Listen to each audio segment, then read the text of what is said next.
They say misery loves company. You show me hate, you won't get none from me. No, no, no, no, no, no. I gotta do better, I got an idea, get some signs and we should set up shop. Word, they need to hear this word on every block. With no fear, we gon' keep going if they tell us stop. Bring affliction, I got on my persecution vest. Hearing well done, faithful servant, that's true success. Faith and works, he'll do the rest. It's now or never, even through trial and error. Said he would never forsake me and I don't doubt him ever. I pray his mercies are newer as every second passes. He gave us second chances, I can't take your grace for granted.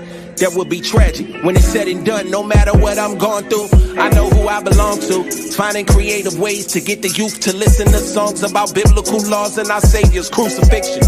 Enter the kingdom as a child. He gives grace to the humble, but he resists the proud.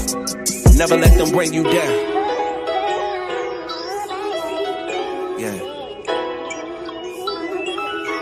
In the day, how you gonna act? Shalom. Yo, Durant. Yo, you saw? My water straight from the throne. We built the altar with the unhewn stones.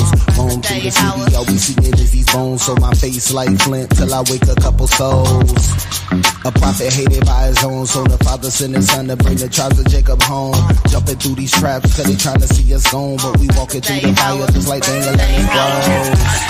From every sheep to her zone, we stay inside the book because the book is all we own. Heritage and you better hold it on. We like David fighting giants with no armor and a stone.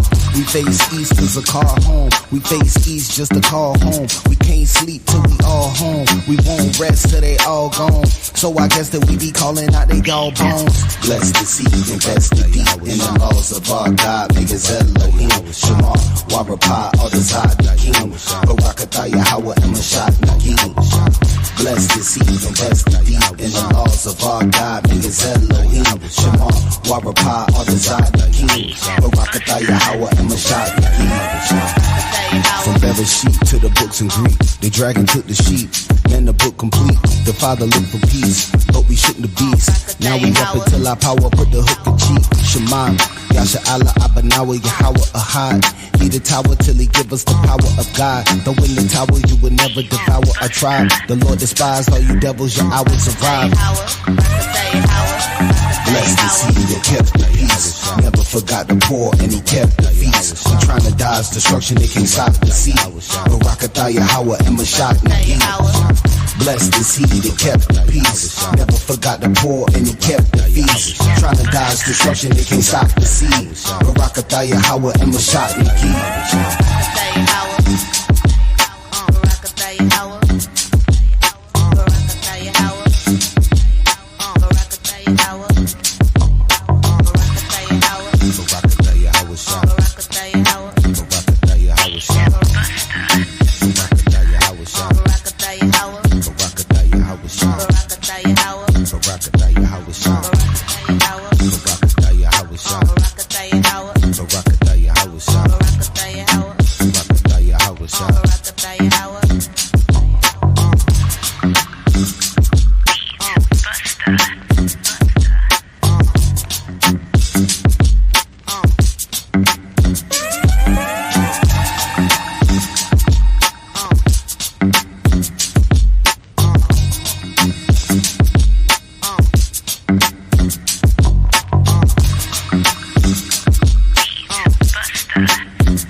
Shalom, Yasha'Allah, Yasha'Allah. Welcome again to another Milk Monday.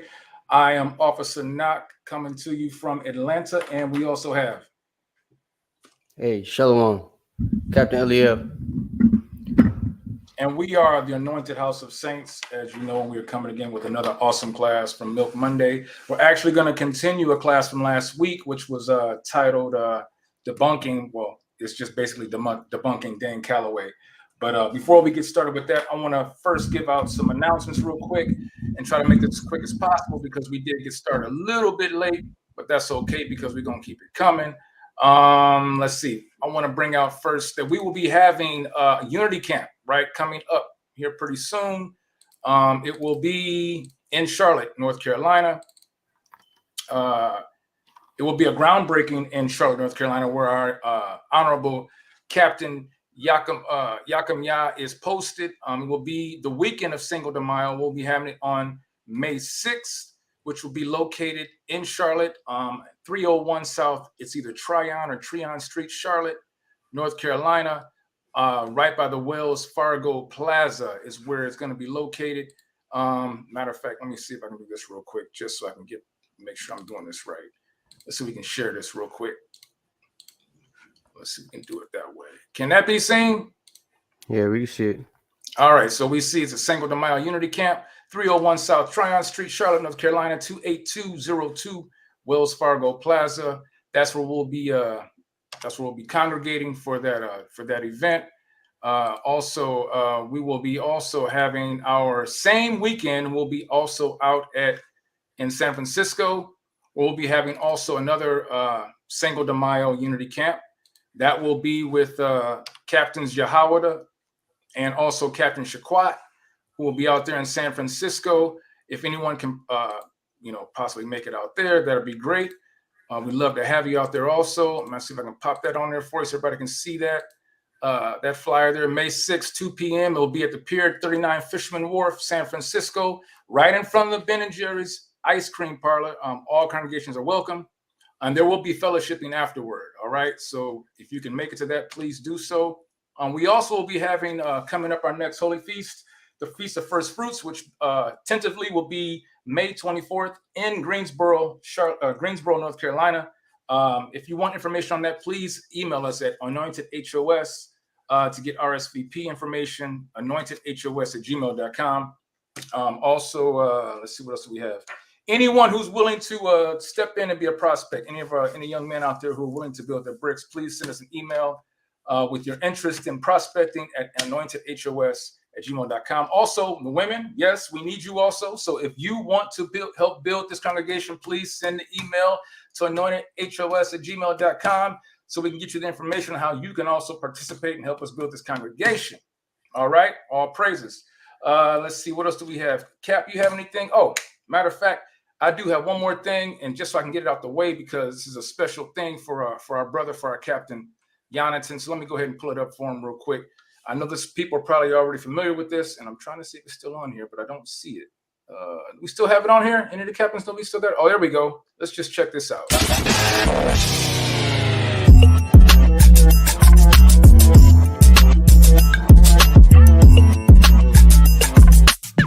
This that future black, I'm talking real black. Leaders bring the future back. We pumping bass like COINTELPRO, but teaching to excel, not to be in sales, bro. Look at how we go. This the culture of kings, but can't you tell though? We've been running through these streets like railroad. This that city pop, pumping through the city spots, learning that we really not the brothers you can simplify. All praises, all praises. Now I play that because we need to support each other, support each other's businesses, support each other's efforts in this struggle that we have, trying to build our kingdom back together. That's how we come together, family. That's how we help build each other. That's how we gain trust with each other. Go and get the book. It is available now. Amazon. I'm getting my order in, so don't hesitate. Get it in. It's a great work from our captain. He's an excellent teacher, excellent speaker. So I know you will enjoy what he has to give for the family. All right, so let's do that. Now, with that, I'm going to go ahead and get these shout outs going on real quick so we can get this class started, because this is part 2 of a lesson we started last week, debunking Dane Calloway. And so I'm going to go ahead and get these shout outs started. And we're going to start off with AHO Nadia Shalom, Naptiala. I can't say that, my bad. Shalom. AHOS Jacob, Shalom, Officer Aharon, Shalom Tawabia, Shalom Akmasha, Shalom Captain Shaquat, Shalom John Allen, Shalom Malak Yawasap, Shalom DTA, Death to America, Shalom brother, Shalom to Michelle, Shalom Win Walker, Shalom Kazakia, Shalom brother, Shalom Shalom, Zanaya, Shalom, sis. And of course, Joan Gilchrist, Shalom, sis, Shalom, Kadash. Captain Jonathan, Shalom. And if I forgot anyone else, Salakia, if I see you, I just might, if we have a little break, shout you out. But from what I can see, I think I've got everything out. If I forgot anything, Salakia. So before we get started, I want to first give all praises to Yahweh, by Hashem and Mashiach Yahweh Shai. We get this education out and hope it edifies everyone. Get your pens, get your notebooks, even get some, be ready to write some precepts down. This is kind of a more of a history part 2 class that we started from last week, and I'm going to turn it over to Captain Elio. It's yours. All right, Khan, the water. All right, y'all. So we're gonna get right into it today. I'm not gonna try to hold y'all too long. As the brother said, we are going through a part 2 of this lesson. Basically going over what happened with Dane Calloway and his whole doctrine of the slave trade not being a thing. So we disproved that last week. We're gonna go a little bit more into it today. This class more so is gonna be towards us literally seeing how Hispanics, Native Americans, and so-called Negroes was all put in captivity together, and how they all went on ships, which would mean if not just the Negro went on ships, but the Native went on ships too, that would emphatically mean that the slave trade was true. So before we get started, since we went over it last week, just in case anybody missed it, we're going to play the clip that started this whole conversation. So without further ado, y'all hit the like button when y'all come in the building, share the video, Baba Cashapp. Let's go.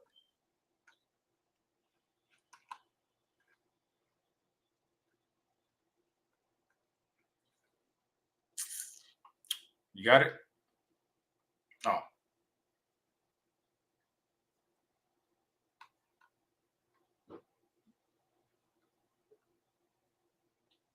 Is it not? Hold on a second. Okay. My bad.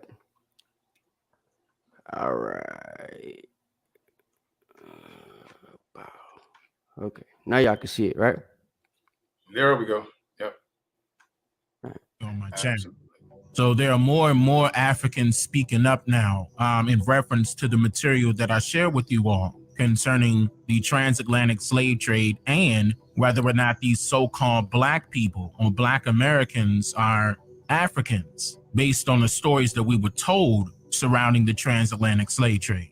So let me give props to the brother. He goes by the name Africa Reacts on YouTube for having the audacity to speak up and tell the truth.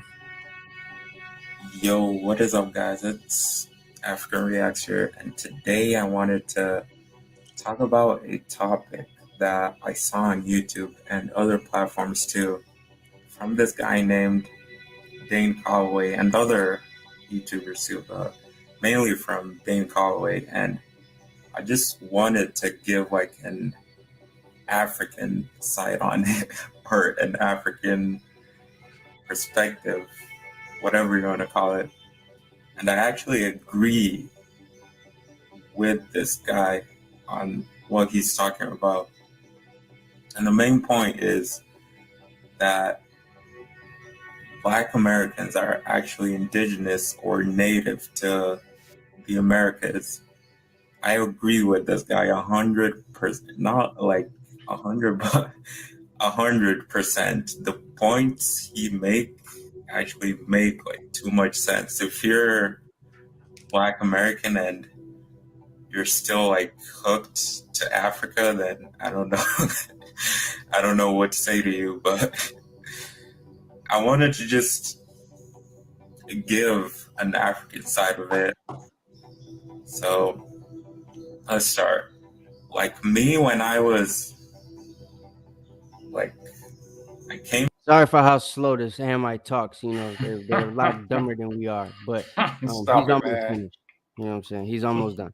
Here to like the U.S. when I was 7 years old, right there.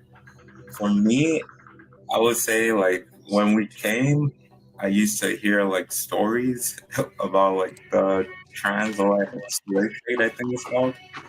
And I used to ask my parents, actually, I used to ask them, why don't Black Americans look like us? That's the first thing.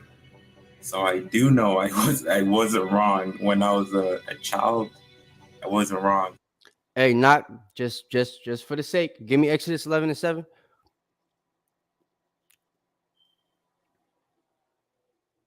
And the second wasn't wrong when that's the first thing. Black Americans look like us. That's the first thing. Black Americans, my parents actually, I used to ask them, why don't Black Americans look like us? That's the first thing. Do you got that, Knock?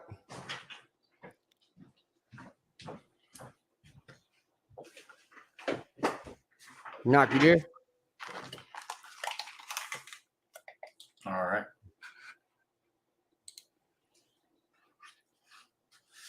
All right, can you read that? What do you want me to read? I don't see anything. Okay, Exodus 11:7. Oh, I'm sorry. I wasn't. Yeah, I wasn't at this. So let's go grab this. Okay. Let me get that real quick. Let me do that again. So I do. Americans look like us. That's why don't Black Americans look like us? That's the first thing. So I do know I wasn't wrong when I was a child. I wasn't wrong. And you got that now? God, I got it. All right, read that, please. Yeah, this is the book of Exodus, chapter 11 and verse 7.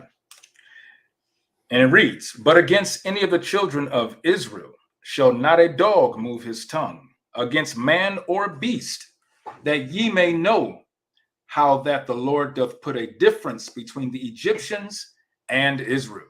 Right, so that we don't have to go back over this again. There's a difference between us and them, right? Not just mentally, not just the way we talk, not just the fact that our wit is a lot faster and better than theirs, right? As you can tell by the conversation, this guy's probably never smoked any weed in his life, but he sounds high right now, right? So it's like we're different people. The way our skin shines is different than the way their skin shines. The way our hair grows is different than the way their hair grows. The way our hair looks and feels is different than the way their hair looks and feels. Everything's different, right? So there's a difference between the Egyptians and Israel, or Hamites and Israelites, right? the second point will have to be one that Dane himself made, like, where are all the ships and all the boats? Yeah, it's not a ship, it's boats. Those are any ships back then. We'll explain that. We did that last week. So if you missed that last week, go ahead and look into that. But we got more stuff of that, that we're going to be bringing out today. Where are all the boats that they used?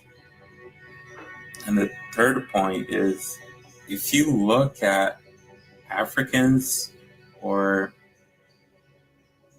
not all Africans, but West Africa, you won't find like any stories that point to. And we also debunked that last week, right? With the actual West African telling the story of the slave trade, right? And the other West African speaking to the sister who is in Nigeria about how they don't think that we're their brothers and all that type of stuff, right? So they know that we're not even the same people. So yeah, I just wanted to bring that out again so that you understand the basis for the lesson. But Knock is gonna go into the rest of the history that he was going into last week, where we left off at. And then I'm gonna get into my history portion and we're gonna shut the thing down. All right. So I'm gonna pass it back over to Knock. Cool. So let me pull up first where we left off at, just so I can kind of jar everyone's memory from. Let me see if I can pull it up real quick. See if I got the right one. Nope, that's not it. Here it is. Just to bring it back to everyone's memory, what it was that we ended on. And basically what I had brought out was during the Portuguese Inquisition, where it was spoke of that King John II of Portugal had actually expelled all of the Jews out of Portugal, actually, and they had already been expelled out of Spain. If I don't want to feel like anyone's dumb, or I don't want to make it seem like anyone doesn't know anything, but if anyone doesn't know where the Iberian Peninsula is, can you please put a 1 in the chat? if you do not know where the Iberian Peninsula is, could you please put a one in the chat real quick? If you do, if you just want to show them, just go ahead and show them, because well, that's true. I didn't pull up a map, so I could pull it up just in case if you want to show them that. I'm just saying. I do want to show them because it's kind of important. Yeah, it's kind of important. If you can pull it up for me, Baba Cashapp, appreciate it. And it's important because it kind of gives us a timeline. It gives us an actual migration pattern, because we know that after 70 AD, our people were scattered. We mostly went to the west, to Africa, but we also went to other parts of the globe during that time as we dispersed out of Jerusalem. And this is not well known. We hear about it. We read about it in the Bible. Christ talks about it when it was going to happen, prophesied about it. We hear in the history books of when it happened with Titus and Vespasian, when they sacked Jerusalem in 70 AD, 68 to 70 AD. So we know there's a time frame for it. There's historical account and written documents about it. But that's about it. Well, I should say there's more than that, but we weren't privy to the information. So tonight we're going to give some of that information and show that we were not only dispersed into Africa, but we were dispersed also up into the Iberian Peninsula. Yeah, Jake don't look at maps. That's why I was like, we ain't gonna ask them if they know where it is, because most of them probably don't. Okay, so don't show it. So if you can pan out a little bit further as how it was at first, and then zoom out a little bit, because I want to show there's Rome right here, right? We see Rome right over here with the boot, right? Italy, Rome, and then there's Sicily, the little island where it says Malta under it. And that little island there is Sicily. There's Greece. But as you come over more to the west, you start to see how France is up here.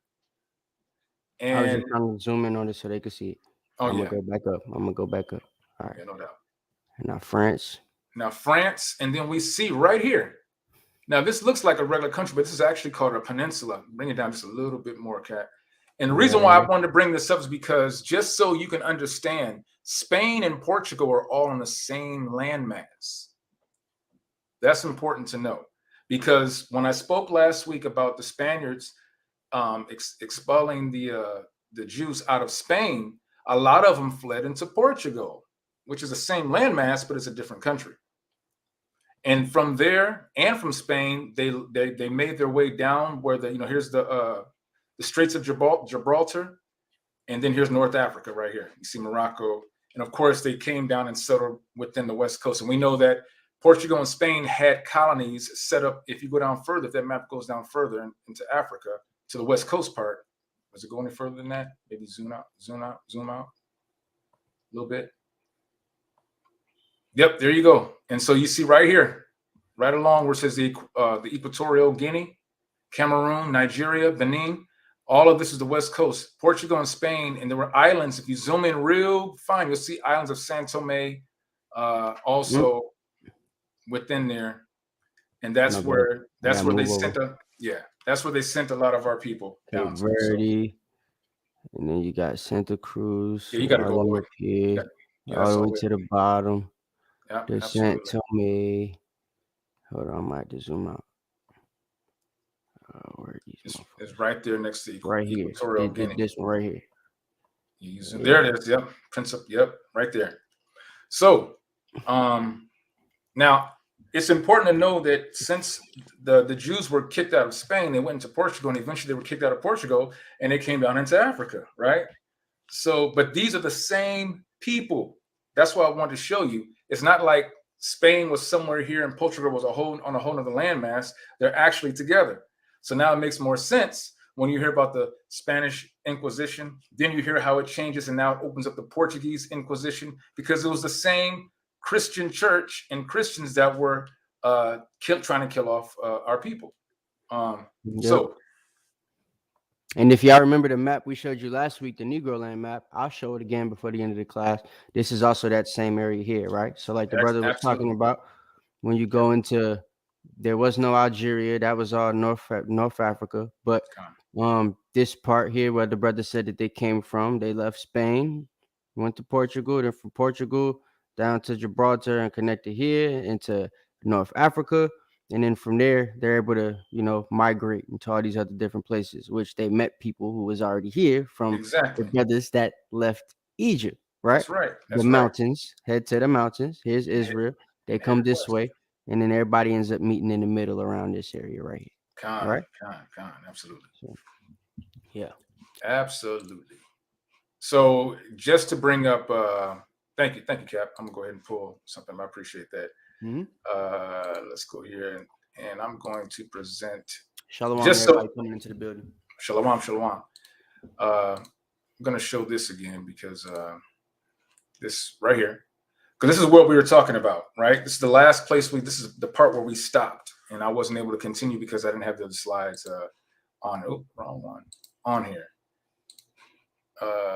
So from here, we talked about King John II in 1492 expelled all the Jews to the island of St. Thomas. We've seen that on the map, Santomé, which had been discovered in 1471, and to the other Portuguese settlements on the continent of Africa, which would have been Benin and the West Coast. And from these banished Jews, the Black Portuguese, as they are called, which mean that these Jews were Black people, so-called Black, and the Jews in Luango who are despised even by the very Negroes are descended. It says these Negroes were purchased in Guinea, Congo, Mani-Congo, and the colonists had plantations furnished from 150 to 3,000 Negro slaves. In the beginning of the 16th century, the Spaniards and Portuguese began to transport. And as Captain said, they didn't take a doggone hot air balloon. They didn't have any planes, trains, or automobiles at that time. You know what I'm saying? They weren't jumping on the backs of dolphins. You know what I'm saying? So we know that back then they had ships. Hey, I mean, y'all got to America somehow, right? But leave it to the African dude, because Dane got y'all listening to this dumb Hamite that probably can't even spell his name as well as, you know what I'm saying, the way he was sounding in that video. God. But like, these people will have you believe that there was no way that all these folks got to the Americas or was taken from Africa or whatever. So my question would be still, same question we asked last week. How did they get there then? Because we see that here, the population of the people wasn't the way it was then, right? We can see the descriptions of the people. It's way too many Black people here for them to all be indigenous to this land. That's right. So how did they get here? They swam? That's right. Did they teleport? Like, I don't understand. Because I don't even know if there wasn't even no hot air balloons back then. No. There may have been inventions, but no one was doing that in the droves with slaves. Come on. Nah. Definitely. I mean, did we not forget that there was the shark migration? Or what was it? There was some, I forgot what you call those type of scientists. They were able to show that the sharks eating. Yeah, the sharks eating patterns basically follow the same ships, the same route that the ships took because of the bodies that were being flown overboard. So for hundreds of years, the sharks knew that if they if they swim in this direction, then they're gonna always have food because of what was being tossed overboard. Exactly. So even though ain't no food coming that way now, technically I guess it would be still, because whatever dies on the ships that travel now gets thrown overboard. Right? Yeah, that's true. There's still food for the sharks when they see a ship. So yeah, changed their pattern of where I mean, they depended on that. It was a yearly thing. So it became like an instinct. Yep, it became like an instinct for them. So I mean, that's another scientific proof right there that something happened along years ago where it caused them to change their feeding habits, right? So we see here, it says in the beginning of the 16th century, the Spaniards and the Portuguese began to transport Negroes for similar labors to the West Indies. We know that the West Indies is not India in the East. This is speaking of the Caribbean and Brazils. We know that the only Brazil we know of is Brazil in South America. It says by which the Negro trade was rapidly increased, right? Now, from here, I'm going to show you that I'm going to show you kind of the reason or part of the reason why they started transporting Negroes from the west coast of Africa. Well, they were going to do it anyway, but there was how can I say, a tragic need for them to transport these Negroes to the West Indies. Why? Watch this. I'll show you something real quick here. Let me pull this up one more again. And we are going to, let's do this. I think I need to Yep, lift that up. There we go. Okay, so let's see. Yep, there we go. Give me 1 second. Israel, 1 second. Y'all hit the like button when y'all come in the building. Keep sharing the video, Baba Cashapp. Absolutely. So what we're going to read here is a continuation from the other page, right? At the top, you see in pink, highlighted in pink, it says Indians. Let me see if I can kind of zoom in a little bit. There we go. Is that good enough, Cap? Is that pretty? Yeah, we can see it. Okay. So I'm going to read this. I'm going to go ahead and give that. Is it a way for you to move the picture up? There you go. All right. Yep. Is that good? Yep. Okay, great. As I read, I'm going to kind of give explanation as to kind of what this is saying. This book was published in 1783. So a lot of it has Old English.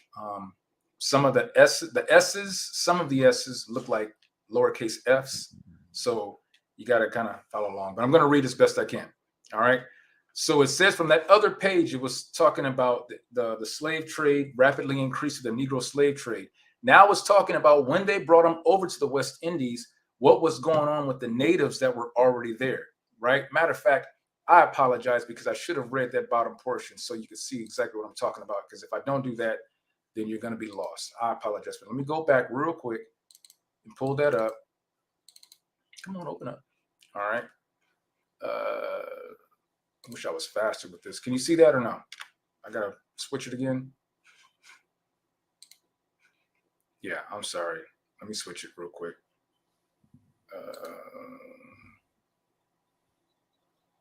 I don't know how to do that. I don't. So I'm a little bit slow with this, ladies and gentlemen. I gotta go in and come back in, go out and come back in, but I'll get it eventually. Okay, so right here we have. Make the man just show the book pictures. Okay, here we go. So at the bottom here, right, it says, I'll read it again. In the beginning of the 16th century, the Spaniards and Portuguese began to transport Negro slaves for similar labors to the West Indies and Brazils, by which the Negro trade was rapidly increased. The Spaniards, on their first settling in the West Indies, immediately treated the natives, that's what I want you to pay attention to, of that part of the globe. So this is speaking of those who are already on the West, in the Western Hemisphere, right? Northern Kingdom. According to the Pope's instruction, they divided them by families or districts among themselves as slaves. It looks like an F, but that's really an S, as slaves. And then it says the poor, and that's when I'm going to go into the next page here. Cap, just be patient with me here. And I can pull up the other one here real quick because I'm just so slow today on this, on the trigger. All right, here we go. All right. Now, they learning. If they want the information, they gonna sit back and wait for the picture to pop up. All praises. Here we go. All right, there we go. We can see that, right? Mm-hmm. So the poor at the bottom it says, so the poor Indians were now forced to dive for pearls, to wash gold fast, and to work gold and silver mines for their new masters. Captain, can you give a little bit of history on what Christopher Columbus, or what was said about, or maybe what he wrote about when he came to the islands? What did he discover about the children, what they were playing with? Because this kind of goes with. There were a lot of minerals, precious metals, if you will, that they were playing with. One of which they saw was what we would call a diamond, right? The kids were just playing with it as if it was a ruby. You know how the white kids play with rubies and what's them little thingies? Marbles, right? Marbles. That's what the white kids have when they was kids. So I think they said that they were playing with the diamonds. There was such an influx of them that the kids were able to just play around with them as if they was rocks and marbles. You know rocks in the sand. Like, was no value to them at all. It was just everyday thing. It was just everyday thing. Yep. So this says right here. Con. So it says Indians were now forced to dive for pearls. This kind of goes to the fact that the land was rich, especially Puerto Rico, right? Which was the port of riches. You know what I'm saying? A rich port is what the Spaniards called it. It said to wash gold fast and to work gold and silver mines for the new masters. They were often carried far from their native homes. And in short, they were so miserably fed and used that in a short time, these countries were entirely depopulated. So it's speaking of not just Puerto Rico, it's not speaking of just Brazil, it's speaking of all the areas in the Caribbean where a lot of these islands were depopulated. They were killing them off pretty much, or transporting them to other places, right?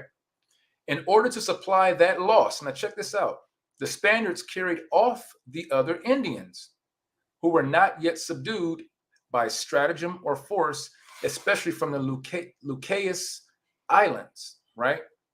The Spanish court at last prohibited those violences, but the Spaniards soon found means for evading the orders of their court. They decreed the Indians in Europe as the most sanguinary race of savages, right? And we know that the word Indian means savage, right? On which Ferdinand repealed his former orders and bade them carry off these cannibals by force from their native places and to treat and sell them as slaves. Now, this can note that this is a possibility of, and we know that Columbus had transported natives from the islands to Spain. So you can only assume in this, because we know that that was written down, that's actually documented. But what it's saying here is that carried them off far from their home earlier in the text, but from their native places and treat and sell them as slaves, right? So that shows you right there, they were already being transported from one place to the other. And also, just to let me back off what he's saying, you know how they teach us in school, if you my age, I don't know what they was teaching back in the day, but if you're around my age or younger, they've taught you, or at least they were teaching, that the reason black folks came over here is because Indians was slaves first for a time, and they couldn't handle the labor, so they brought the black folks over here, right? Interesting. At some point in some grade, they taught me that when I was in school. They didn't go in depth in it with it or whatever. It was so vague that after talking about it, you forget that they even said that the natives were slaves. Right. You know what I'm saying? But right. It's still something they went over. You know what I mean? And yeah, this book basically validates that claim. So people like Dane Calloway would hear that quote and probably bring it up in their videos as if it's something that we've never heard of before, that wasn't true, that was just made up because they don't know the books that it comes from, because he doesn't actually use books for his research. He just regurgitates stuff he heard other YouTubers that have less followings than him say, right? And he makes videos and puts well put together edits and stuff like that, right? And he's able to put the video out there, like that Thoughts Camera Action dude with the Israelite stuff. He's the Thoughts Camera Action brother, just not an Israelite, for the Native American stuff. He can put a good video together and make people that are novices understand or believe the video and think that everything in the video is true because of the way he put it together, right? So yeah, this story and the stuff that we're reading from these books, that's why it's important to have books and have the different research and knowledge of things that go into different topics, because it puts you in a situation where you're armed to go against people like Dane Calloway that have different doctrines that a lot of people believe because it sounds good, right? So now you can use these books to disprove that type of stuff. But go ahead. Con. So we'll continue. It says with where were we? It says in the white parade, it says, with a great deal of pains and dangers, the Spaniards now carried away the number of laborers. Well, let me go back up one more. It says, on which Ferdinand repealed his former orders and bade them carry off these cannibals by force from their native places and to treat and sell them as slaves, speaking of the natives of West Indies, right? With a great deal of pains and dangers, the Spaniards now carried away the number of laborers wanted for their exigencies, but soon found them too weak to support long and hard labors. Now, check this out. Bishop La Casa is generally thought to have been the first to advise the Spaniards to import slaves from Africa in order to spare the Indians. Wait, so these niggas is dying over here. What about them dark-skinned niggas in Africa that we used to have in pain that we got on the island of San Tomé, right? Yeah, right. What about them niggas? Yeah, you heard about how them niggas over there on that other island is doing. Ain't none of them died yet. Why don't we go get some of them niggas? Right. That's how it started. Right? Absolutely. These niggas ain't strong enough. We need some of them African motherfuckers. Yep. It's like, but that's exactly how it was. Yep. That's how it happened, right? That's the type of way that they would talk about us, and they still do that today when you're on the job force, right? Yep. Say you the brother that's not as good as other people at their job or whatever, right? That's how your white boss talk about you. It's the same thing, right? We need this, you know. Now, This now is catch over this. here. Now, this is not saying that there weren't already Negroes in the West Indies. There were, because No, there yeah. were. It's going to explain it right here. It says, but our author shows that before that time, Moorish, and that's the reason why, and even Negro slaves were sent to America. See, this is not talking about. It's not saying the West Indies. It's saying America. So there's an argument there, but that kind of shows that there were people being transported. It says La Casas merits consisted in saving South America from an entire depopulation.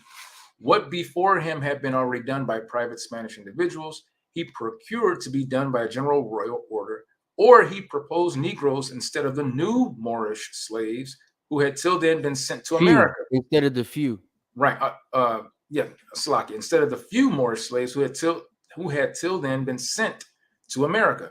He also did. So it's saying up to that time there were slaves in America, but few of them were, Negroes. When it says Moorish, it's talking about niggas. It's it's expecting you. There were people in the time that this book was made. They wouldn't have known Negroes by the term Negro. They would know you as Moor. Because that's what you were called in Spain and Portugal, right? So if you weren't an Englishman, right, or if you didn't speak Latin, you wouldn't have been calling them nigger or Negro. You would have called them Moor. That's why he's using the word interchangeably for the different people out there, right? If you're Hispanic or if you were Spain, it was Moreno, right? You still hear brothers call us that today. That's what the dude in what's that dang show? That's what the wrestler in Snowfall was calling Franklin, right? Moreno. Yeah, It's still a word that they use today.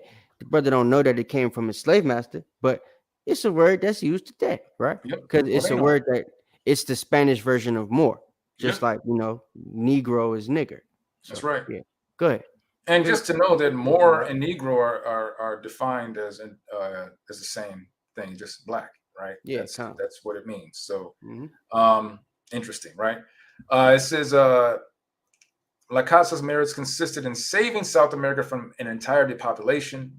What before him had been already done by private Spanish individuals, he procured to be done by a general royal order, or he.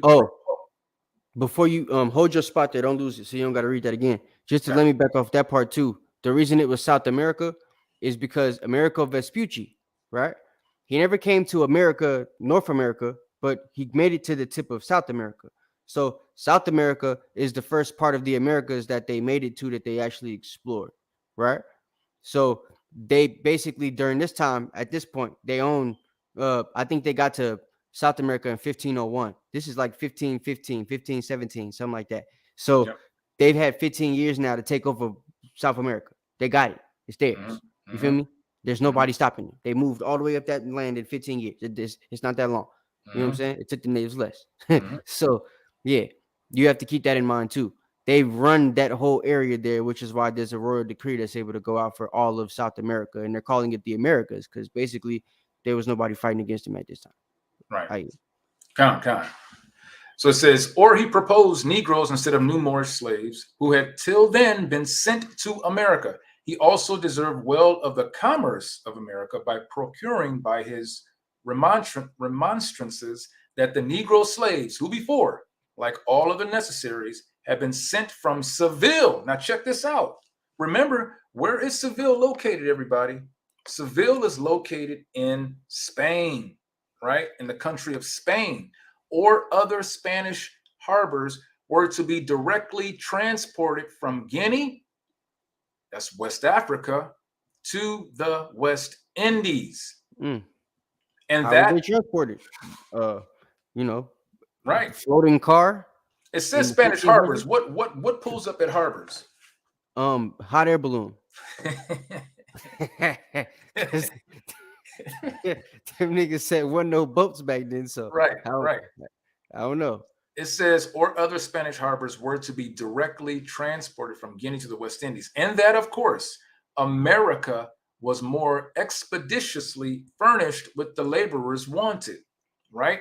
Check this out. La Casa's proposal was executed in 1517, like you were saying, Cap. The Court of Trade at Seville appointed 4,000 Negroes to be annually transported to the islands of Domingo, Damn, I didn't even know it was that many. Fernandina, Puerto Rico, Y'all hear that? and there you go, It said and Jamaica Wait, but it said 4,000 annually, bro. annually. That's 4,000 niggas a year to this one area To the West Indies. for 400 years, bro. And Charles V, and we know that Charles V actually was I believe, was a brother at that time. Yeah, Charles is Yep, he was a coon. I ain't gonna say he was a coon because like we did. That's true. That's true. Actually, that's true. That's true. I won't say that. I'll take that. What's their name? The Stewart clan people, right? That's right. Their original intent when they got involved wasn't to make it a slave trade. It was to. It was actually, it wasn't over here. They were going to make us the indentured servants like they did with the Irish people and allow us to have slaves and stuff on this side of the land, like they did the Irish people. That was supposed to be us, but they, ripped it up and did it for themselves and made us the slaves instead. So yeah. So it says the Court of Trade of Seville appointed 4,000 Negroes to be annually transported to the islands of Domingo, and that's Santo Domingo, right? Fernandina, right? Puerto Rico and Jamaica, and Charles V granted the monopoly of this slave trade to his counselor and major domo de la Gresa for 8 years, who, in his turn, forwarded his grant for that time to some Genoese for 25,000 ducats. The trade of these farmers probably ceased with the term of the 8 years as the Genoese sold their slaves too dear, and as the Portuguese were become very jealous of the trade of other nations to Guinea. It says the number of slaves annually exported from Guinea now rose from year to year, so even more. Besides those wanted by the Portuguese for their own settlements in Africa, or sold by them to the Spaniards in the West Indies, great numbers of Negroes were also wanted for the Brazils, which had been lately discovered. Hey, notice how when they said that the number had increased, they still don't tell you what the number increased to. Exactly. It was 4,000 before. Yeah. Now the number magically increased to some number you don't know. That's why they don't know how many people actually went in the slave trade. They don't know how many was actually thrown overboard. You can't count how many bones is inside of an alligator or a shark or a whale or a killer whale or anything else that eats people down there. Yep. You know what I'm saying? Yeah. It says, I'm sorry. Go ahead. No. Go ahead. That's all I want. It says the importance of that fruitful country, which for a long time remained a place of exile, was not talking about Brazil. Was not known till about the middle of the 16th century. Some of its forced colonists had imitated, wrong picture. Competition of European slave merchants. That price depended on the peaceable or warlike disposition of the Negro princes.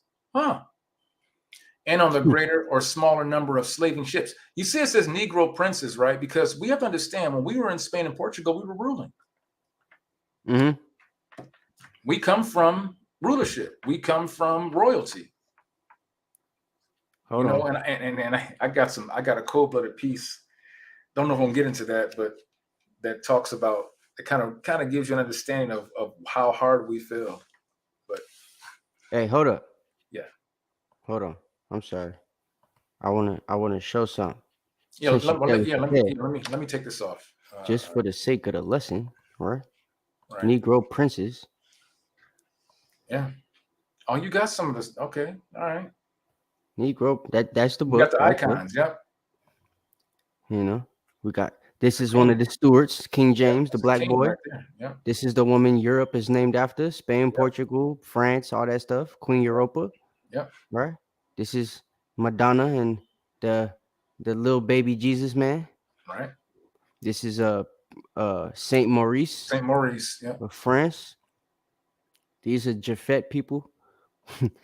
This is Constantine the Great. Yep. Right? That's another Constantine with the nose chopped off and the white band hair on the bottom. After they changed the picture, this is Saint Augustine, the real one. I forget what King Henry. I don't remember which one he is. This fourth or the sixth, one of them. This is supposed to be Michael the angel. I don't remember who this dude is, but he a royal. Him too. He mixed with my white mama. This is Emperor Alexis the First, Greece and Rome. There's a bunch of people. This is a Anglo-Saxon Ethelred, right? So that's way back in the day we was running this stuff, right? This is Charles V of the Holy Roman Empire. Oh yeah, we spoke about him, right? This is That's the right. brother that he was talking about right here. Yep. The nigga right here.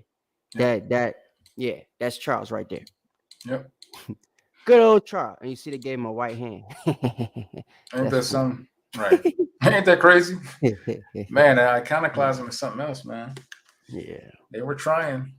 And Slaki, that's iconoclasm of the black boy. This is when sure they made is. him white. Yep. Go ahead. A lot of these pictures are all through Europe. If you go to Spain and Portugal today, you would be amazed. You know, take a trip to Spain and Portugal. You will be amazed at how many statues and monuments that you will see of melanated so-called black people. This King James mama in the bell-bottom dress, the first dress that they made to culturally appropriate the way the black woman looks. Yep. They made this dress so the white woman could feel like she has a butt because they didn't have butt lifts or none of that stuff back in the day. So since the black woman's butt would actually take up that much of the dress, the white woman made a dress that's got like this thing in it so that they could walk around and be as attractive as the black woman because they wanted to attract us, the Negro princes. You understand? That's where the bell-bottom dress comes from. That's Shout out to Miss Stewart. This is Septimius Severus.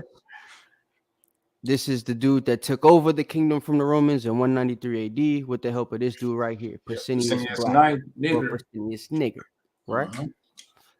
So yeah, this is Queen Elizabeth and them, right? This is this coat of arms, Saint Sir Thomas More. That's right. Blackamore, right. Argent. These are last names, right? Yep. Between three Blackmores or Blackamores, heads erased and staple, all that crap. So these are like coat of arms of brothers. You know what I'm saying? This is right. Henry again. Henry VIII. So yeah, and these are coat of arms right there. These are last names of brothers with the last name Moore and the different renditions of the Moorish last names that they had before they took them. Notice you don't see any white people with these last names. Nope. You may white people with other last names, but you don't see them with these. You'll see Moore. That's it. More spelled Moor, Moore, whatever. But you don't see Morazizi, right? Mormand, Moral. You might see Morel. That's the name they stole from. Hey, you know what's funny? Look at this right here, where it says Mormon. What do you see under that name? Mormon. It's right of the Morizi. Oh, hold on, I gotta go. I gotta go back in there. See what the hell that says. Hold on a second. Wait. I just noticed that. If that's what it says, it looks like to me. Maybe if to zoom in on it. What are you looking at? Look, or you see where you have the Morizi highlighted, right? Morizi. Now look at Mormon right to the next right of it, and look at the word under the name underneath Mormon. It won't let me move it so y'all can see. No, it's right. See, you see the highlighted Morizi, right? Yeah, I know. I'm saying it's got a thing over it on my screen, the share screen. I can't read the name. It says Dan. Just thought that's interesting. Oh, you mean right here? Yeah. Okay, yeah. I didn't even see that. I wasn't even paying attention. Yeah. I never looked into what that says. Yeah, they all have little names under them. Forrest, Brett. That's interesting, though. Ballon. That is interesting. I got to see what that means. But I just wanted to show y'all this. You know what I'm saying? So that y'all can see. Those are the real Europeans. That's what they look like. Japhet people. Because some of y'all Negroes be talking about there were white people and Esau's really Japhet. No, Japhet was a brother. He looked like all the other people from the Middle East and stuff like that. He got some black people. He got some people look like this. These would be the real Bulgarian people, what they call Bulgarian mulattoes, right? Like Black gypsies. Bulgarians. Yeah. These are the people we was dealing with when we was over there. These are the real gypsies, is what they would call them. This is what Tyson Fury people took the identity of. Absolutely. So yeah, this is Nice. Mary Therese, the real one. The real one, right? Frederick, Louis, Navarre. Louis the 14th. Yep. The real one. So, you know. It's crazy, man. It's All the wild. stuff out there, man. Pope Gregory. But yeah. I got something I want to show though. A little nugget, something real quick, because this has to do with Spain. Nah, go ahead. This has said, you know, the Negro princes. That's why I wanted to show that stuff. Right. So this has to do with Spain also, because I spoke earlier. I always bring this to Lisbon, right? There was a massacre of about 4,000 or so Negroes who were called New Christians, who were burned alive in front of a church, right? And they memorialized that day up to this point today.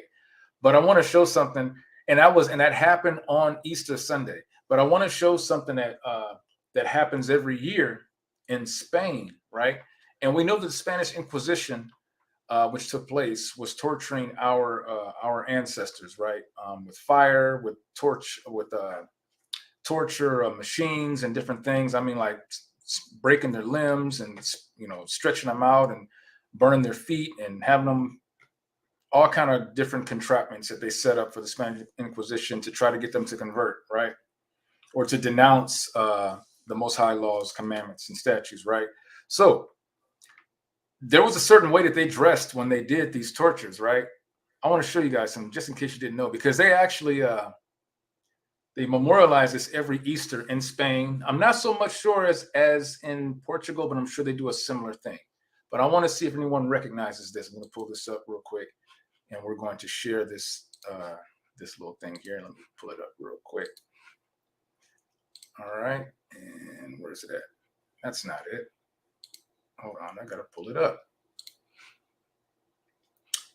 Why am I not? That's not it either. All right, hold on. Let me see what's wrong. I'm not pulling it up for some reason. There it is. Boy, when I get used to this, I'm gonna be a dog with it. Because right now, I'm not at all. I'm not at all. Here we go. Practice it. All right. Well, now there it is, right? Can you see it? Yep. All right. This is called the capirote, right?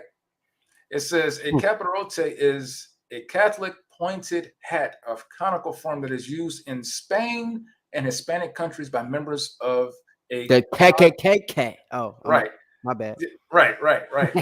Penitent. It's a part of the uniform, such brotherhoods, including Nazarenos and Fariseos during Easter observances, right? Remember, I told you in Lisbon, they killed 4,000 so-called new Christians, which were Jews, which were our people, Negroes, on Easter Sunday in front of a church in Portugal. The Portuguese practice the exact, right? They practice the same exact Easter celebration as their counterparts, as their foes, right, on the same peninsula with Spain, right? So look at this though. Hey, now zoom in on that. Zoom in a little bit. Is that better? Yeah, that works. Look at that. Even the crest here, right? Doesn't that look familiar? That's all KKK. But these are the uniforms that were worn by the Spanish Inquisition torturers. They were wearing these. Yeah, so let me bring this out, right? This symbol here, this is the symbol of the Knight Templars. It sure is. These are this is the symbol of the people that were basically the knights for the Pope. Rodrigo Borgia, Cesare Borgia. This is his knights that would go out and look for the Jews during the Inquisition. You know what I'm saying? Right. Put your head on the guillotine. You know, in the movies, like you see Shrek, Lord Farquaad. He's got his guy with the guillotine. He's got the big black hat on. He's dressed kind of like that one that Knock was just showing you, all black with the big black hood. Yep. They're showing you this, and when you watch it as a kid, you don't even realize that's the same outfit the KKK be wearing. It's just white. Absolutely. Right? Absolutely.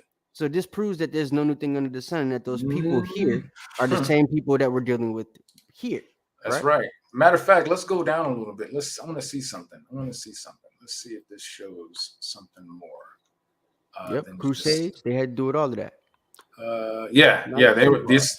Well, you see, look, the use of was prescribed in Spain by the Holy Office of Inquisition. This is what they were using. These were the doggone dirty men, right? They put the hat on, they cover their face, they would torture the hell out of our people. And that hat going all the way to the sky, it's like the Babylon hat, right? It's the hat that gives you the authority of God. It's like the fish hat for the Pope. It's the same concept. Oh, here we go. Check this out. It says, according to historian Michael Gerson, the capirote was appropriated by the early 20th century American Ku Klux Klan. Oh, look at this. Here it is. Depiction of a Ku Klux Klan in North Carolina. And matter of fact, let me just blow it up, right? Damn. Come on, y'all. There's no new thing under the sun, family. Now, we had these same people transport us over here to the West Indies and Americas, right? Where they continued their inquisition called slavery. See that? So they masked these things in the form of inquisitions. That's right. It told you the office of inquisition. The people within the office of inquisition wore this as a uniform. That's right. This is the uniform for the inquisitioners. That's if right. You will. That's right. Right. And the people that do the inquisition here, right? The one that want to kick out the slaves, right? What was they chanting when they was walking around that statue? When what's his name? You will not replace us, right? No, they said the Jews will not. The Jews will not replace us. I got that video on my phone. That's right. They walk around the statue with their pitchforks and their little and they torches, talking about the Jews will not replace us as a form of inquisition.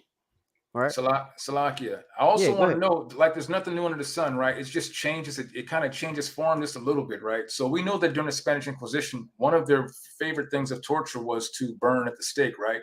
They loved using fire, right? It's supposed to be a cleansing. Exactly. They know that that's how it cleanses. They want to exactly.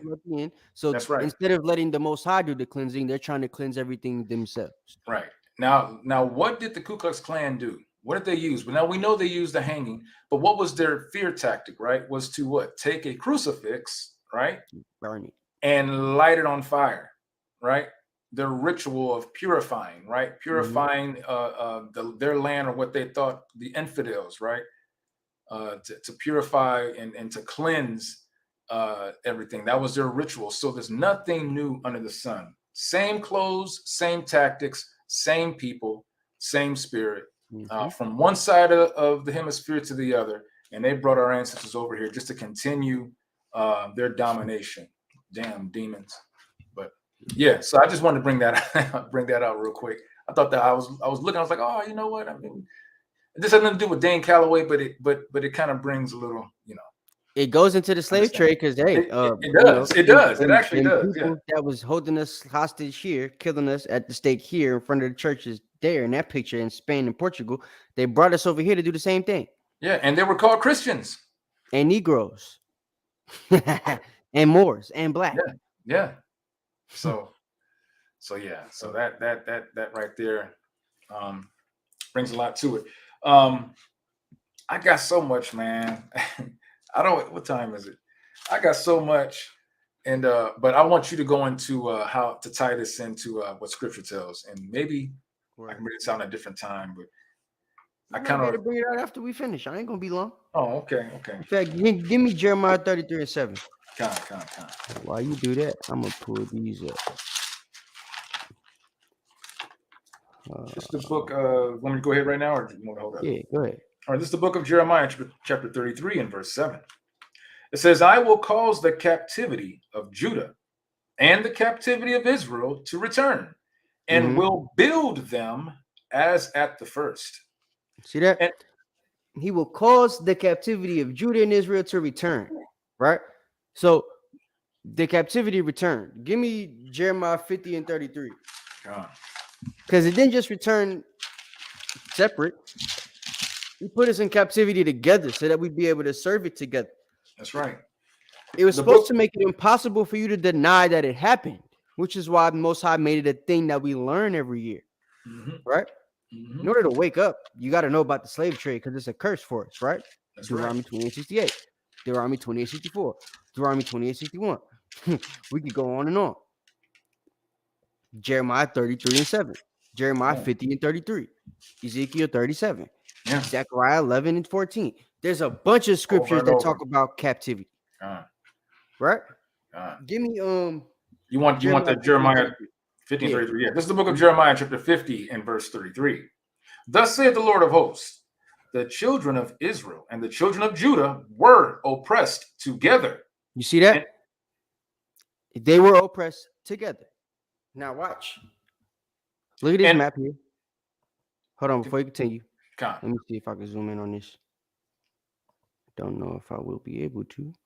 Oh, I can. There you go. All right, so look. The peninsula that the brother was talking about would be right here, right? Yep, that's it. Yeah. They're letting you know they've been this way. Yep. Right? They've been this way. Yep. And they made it this way. Americo Vespucci lands here. Yep. See the boat? Bing. They said that they sailed all the way around just to see how things was. These are all the different patterns that they took. Right? So you see they come here. Boop. They come here. Boop. Here. Boop. Here. Americo Vespucci. Here. They go around from this way. Come back from over here by the Pacific Islands. Here. This way. That way. You know what I'm saying? They're showing you all the different routes that they took. They documented this stuff. You can't say, well, where's the boats? We have a slave boat database with the names and the boats and the people that insured the boats, the name of the boat, the time the boat docked, the place it docked from, the captain of the ship. All these things is documented. Why when certain things are documented, we believe it. When other things are documented, we don't. Right? It says that they were enslaved together, right? It says in the southern colonies, Indian slaves worked in the fields side by side with the Negroes up until the time of the Revelation, 1776. Have Dane Calloway tell it there were no quote unquote Hispanic and Native American slaves because the real Native Americans are Negroes. So you would have you think they're all the same purple, like they're all the same people. It's all one person, one group of people. The light-skinned folks, they was never here. But there's a book, right? Indian slavery in colonial times within the present limits of the United States by Almond Wheeler Lauber, 1880, page number 244. Bring it out. Right? This is a book. Exhibit A. Right. This is a book. So it says, thus saith the Lord, the children of Israel and the children of Judah were oppressed together, and all that took them captives, right, held them fast, and they refused to let them go. The scripture that the brother just read. Yeah. Deuteronomy 28:68. Between 1675 and 1676, the Cap gotta come on. Hey, we're well accustomed to the sending of Indian captives out of the country by way of what? Hot air balloon? By way of floating car? By way of very long leg and very long neck giraffe with a huge body that could sail across the 7 seas and carry people on it? I don't know. But somehow they took these captives out of the country and to use them in their homes. Did they live in the Americas or did they live in Spain and Portugal, nigga? Right. These are the questions you got to ask. This is a book, right? Same book we just read. Indian slavery in the colonial times within the present limits of the United States. Almond Wheeler Lauber, page number 125. 1880. Hey, Salaki. Cap. Oh, damn. Judah done hopped on. Hey, shout out, Captain. What's up? What it do? What it do, Captain Judah? Hey, shalom, y'all. I just want to say something. Yo, I think you might have just showed it. I've been listening. I've been driving. But it was a while back. I think you might have just showed it, that website that had all the ships? The ships and stuff. You were just talking about that, right? Yeah, I got it. Yo, y'all, hey, this is why we got to, there you go, boom. Yeah, right there. Yo, listen, Negroes in America do not believe that Esau be capable of this type of stuff. Right. And then when you see stuff like this, the Most High, in his infinite wisdom, had these people document all this stuff.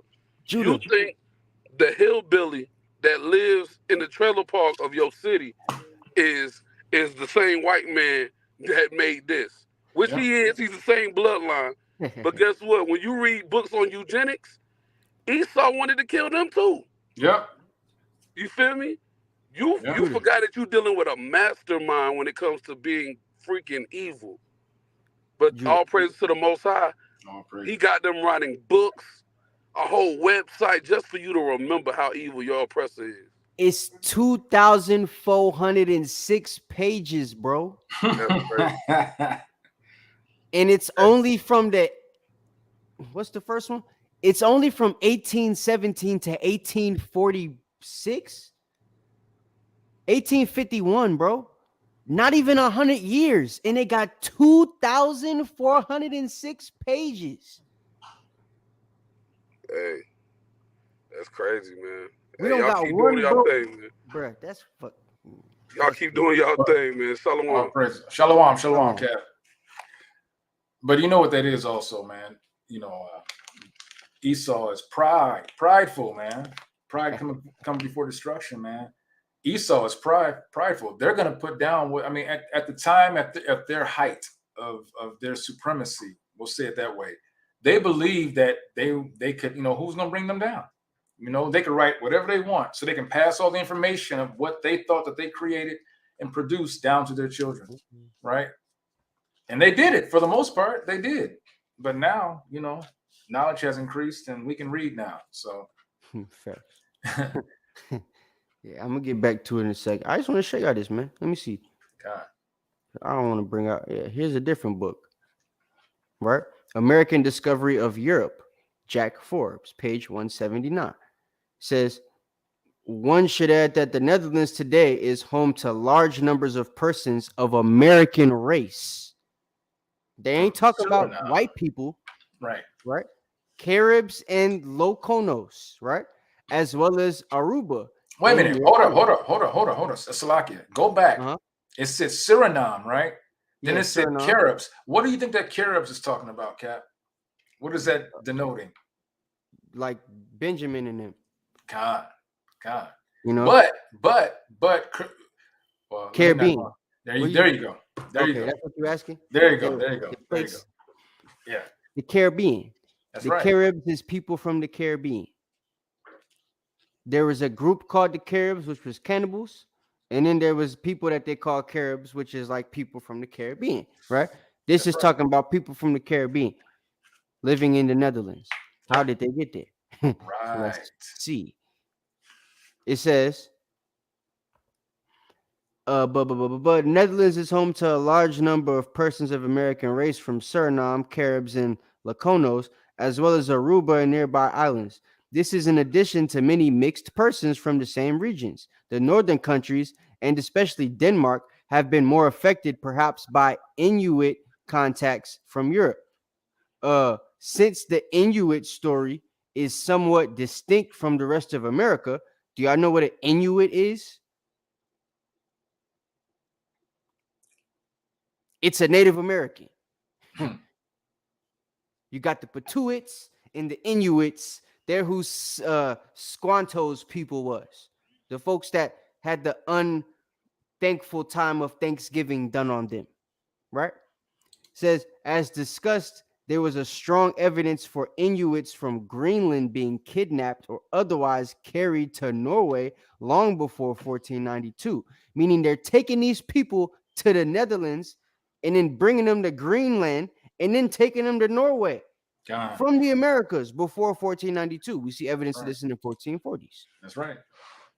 That's right. Millions of slaves transported. This is from Destruction of the Indies by Bartolomé de la Casas, right? Same last name as the Pope or the dude that was that told them to go get the brothers from Africa, right? Ironically, it says, my last observation on the savagery of the brutes is this. Over the 16 years since first they arrived in the region, they have sent shipload after shipload of natives for sale in Santa Marta or on the island of Hispaniola, Jamaica, and Puerto Rico. In all, they must have dispatched more than 1 million of them. Wow. Look at that. Page number 101. That's De la 1 million Casas. just from Hispaniola, Jamaica, and Puerto Rico. And where they go? Overseas. Okay. Shipload of natives for sale. They went to De La Casa's crib. So I don't know how much more proof you need, but you know, we got more coming. Give me a boom, boom, boom, boom, boom. What do I want? Nah, we don't even need that. Give me. Did you want to get Deuteronomy? Yeah, we can get it. Yeah. You know, because I mean, that is like that's the heart of a curse. That part of the lesson. You know. Let me see what else I want to pull out before we do that. But this scripture also kind of points to, you know, because there are certain translations that'll say, and I think it's just some of the dumbest breakdown. Well, they'll say in this, oh well, no man shall buy you, but don't realize that it says earlier that you shall be sold, which is past tense. So anyway, Negroes I'll bring that out real quick while you look at crazy. It's the book of Deuteronomy, chapter 28, verse 68. Everyone should know this script, but this actually, what we've been bringing out tonight, is secondary or secular sources that basically just, you know, you put the, you know, you hit the put the hammer on the head of the nail, right?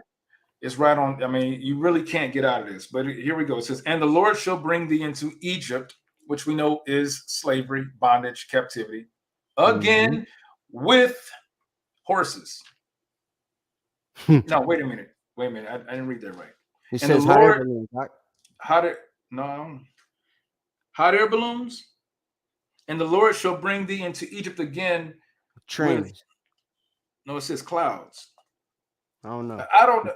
Hold on. I gotta put my glasses on because it's not making sense. Don't know. Dane Calloway said there's no ships, but I gotta see what it says again.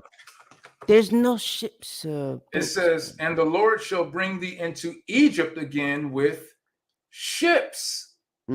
By the way whereof I spake unto thee, thou shalt see it no more again. And there ye shall be sold." Didn't we read in a few excerpts that I brought out in a couple of books, and the ones that you wrote that you brought out, that they would be sold or as slaves? "Ye shall be sold unto your enemies for bondmen and bondwomen, and no man shall buy you." Case closed, man. Hold on, brother. Wait. I just thought of something. Because you just said something about the ships, right? Right. And sometimes the Most High just be making me think of stuff, like look up stuff just to see why people logic be the way it is. Right. We all know Vikings sailed the 7 seas, right? Wow. Now, my question would be, Vikings are way before the slave trade, right? They would teach us, they would say, you would think. It says here, I just did a simple Google search, you know, just think about Vikings. Like, if the white people did it, how could we not have did it? Right. Like, it says, I know I can't spell here. Let me fix that. When did Vikings make the first ship? It says they were the continuation of a long tradition, meaning it started before. It was before. And then it says they developed over time, which means maybe they're talking about the time of Noah in the ark. But I don't know. I could be tripping. Right. It says a Viking ship, meaning it's putting a distinction. So there were ships and a long tradition of ships that were developed way before this Viking ship that we're talking about that was built in 1050, Negro. Right.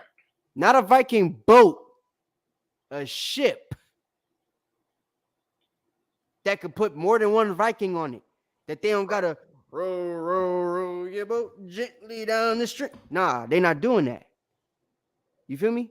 That's where the song came from for y'all don't know. But yeah, it says it says it was built in 1050, did not necessarily look very much like the one built in 1800.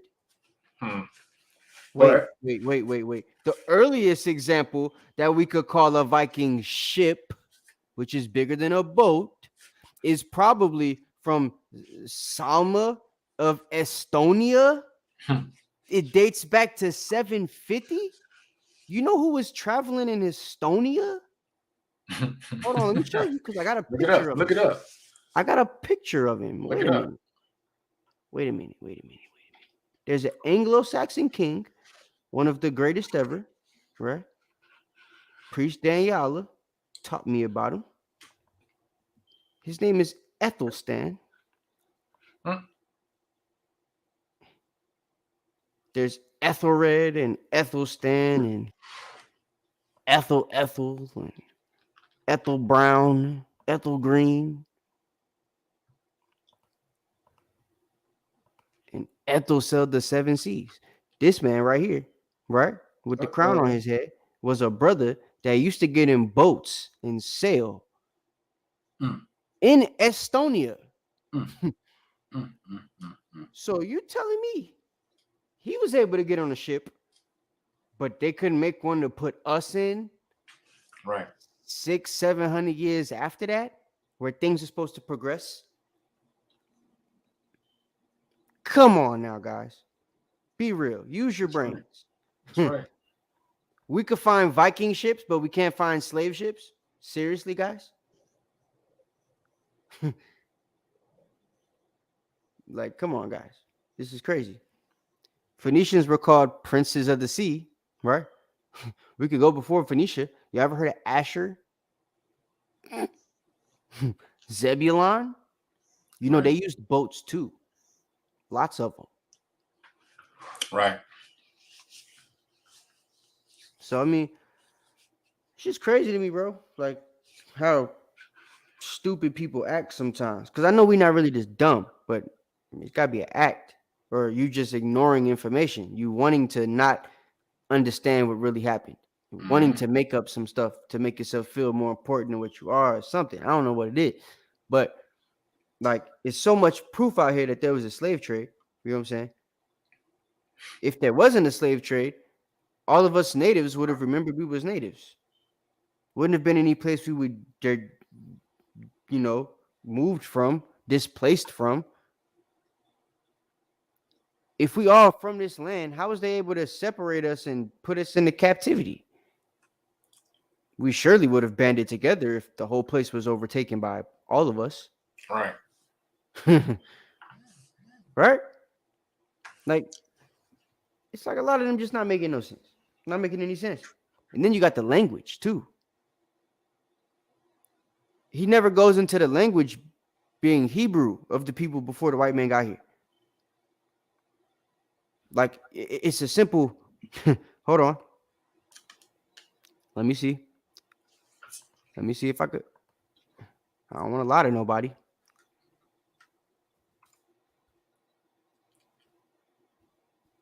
Oh, the Algonquin. Okay. Let me see.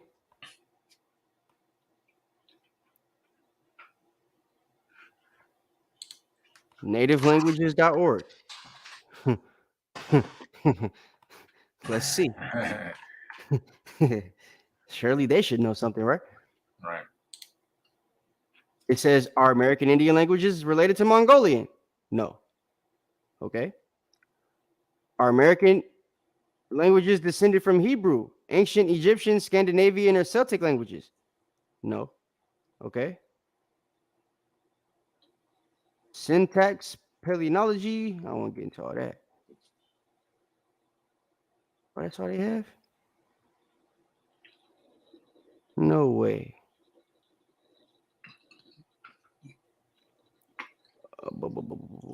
Says, I've seen many websites claiming to prove that American Indian languages are descended from Shemitic or German language. How could it be Shemitic or German? That don't even make sense. Yeah, that don't make sense. Yeah. Okay. These people, I guess they're not as smart Native American languages that are. Cherokee, Algonquin, Iroquois, among others, have Hebrew roots. Wow, damn, that didn't take no time.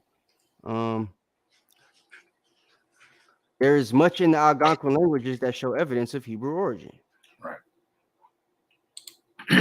Algonquin languages are a subfamily of indigenous American languages that include most languages of the Algic alphabet, Proto-Algonquin. And I did the whole lesson that proved that Algonquin, Iroquois, all of that stuff, which is the languages that the natives spoke, derived from Hebrew. I don't know how much of that's going to pop up here. But as you can see, there's clearly some things you could look up into to find that it derives from Hebrew, right? So these aren't books. This is just regular Google search. Wait until you get into the books that prove the stuff. So it's like there's a lot of different things out there you could look into, but just from what you saw on the simple Google search, I didn't even type nothing in to go deeper into it to try to break the algorithm or anything, and you saw positive results for it. So that alone proves that homeboy ain't even looking into stuff like that. He doesn't speak about language. He doesn't speak about stories. He had the African guy say that there's no stories from West Africa of a slave trade, which is a lie. Man, they got monuments in the island of Saint Tomé. St. Thomas is memorialized for being a prison camp and being a place of where slaves were taken from the island. You'd have to Indies, go. Man. Where is that? What is it called? The Gate of No Return, or I don't know if it's in Benin. If you go to Benin, it has a. Does anyone know? I can't remember what it's called. If you look it up, it might be. You can Google it. The Gate of No Return, or Door of No Return, or something like that, where it says that they remember their ancestors being taken off the coast and gone forever. Cape Coast Castle, shores of the Guyanian city. Nah, maybe there was a storied history belies its beauty. The castle overlooking the Atlantic Ocean, a former slave trade outpost, is home to the so-called Door of No Return, through which millions of Africans were forced onto slave ships bound for the United States. But that's from go.com, February 26, 2021. Check this out, Cap. Let me pull this up real quick for you, Let me show you what I got. Because this is going to be interesting, right? This Door of No Return. Look where it's actually memorialized. See that? What's that right there? Oida. That's Judah. Oida. Or what they would call Benin, but what at one point in time on the what's the map by 1747 map? Negro land? No. There's a map that shows the Kingdom of Judah. The Negro land map. Oh, does it show it on there too at the bottom? Mm-hmm. I'm trying to think who made that map. It was from 1747, I believe. You're talking about Edward's people. I forget the guy he had make it, but King Edward. Bolden. Let me see. It's in the map. His name is on the map. Yeah, I'll find it. Emmanuel Bolden or something like that, or Emmanuel. That's what I remember. Yeah, that's what I remember it being. Let me see. And I have this stuff. It's on my other laptop. So. All right, I got it right here.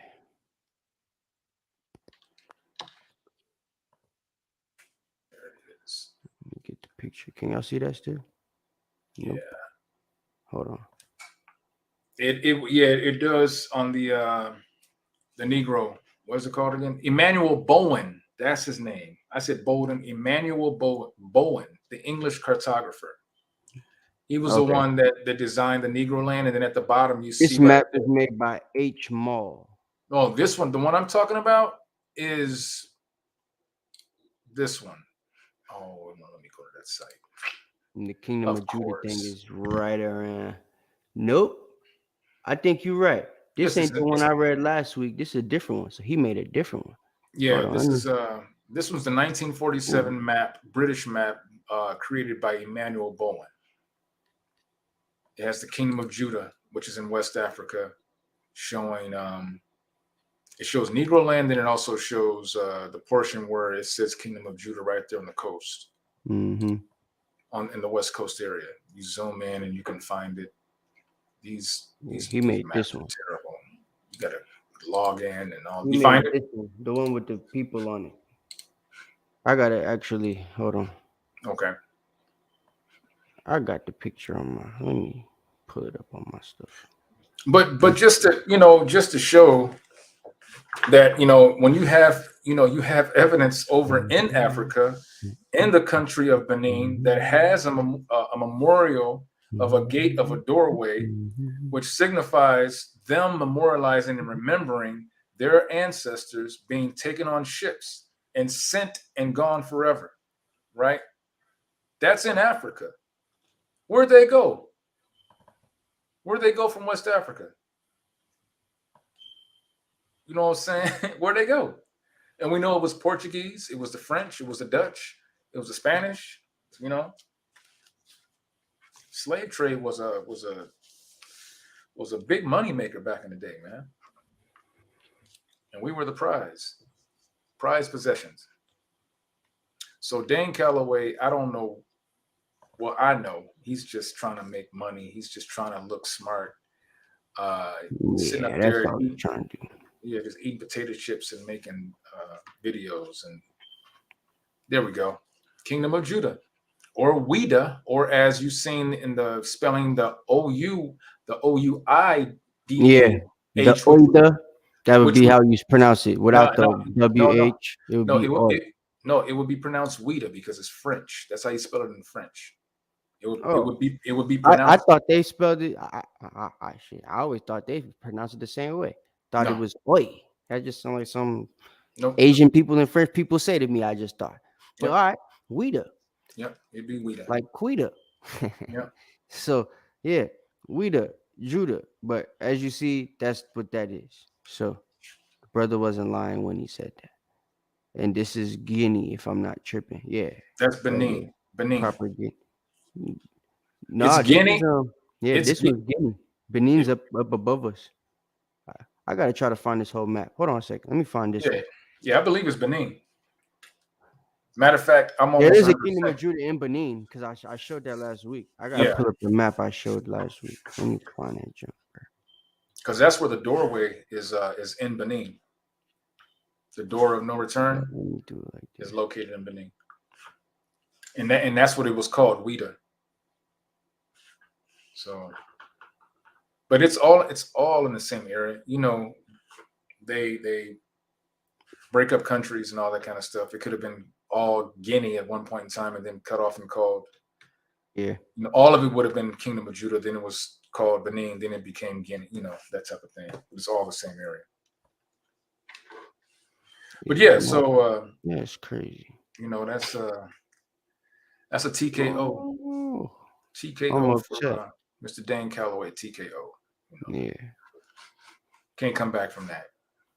We ain't talking about no love TKO either. No. Regular TKO. Mike Tyson TKO. Go to sleep. One hitter quitter. Yeah. I can't find that other map. Did they move it?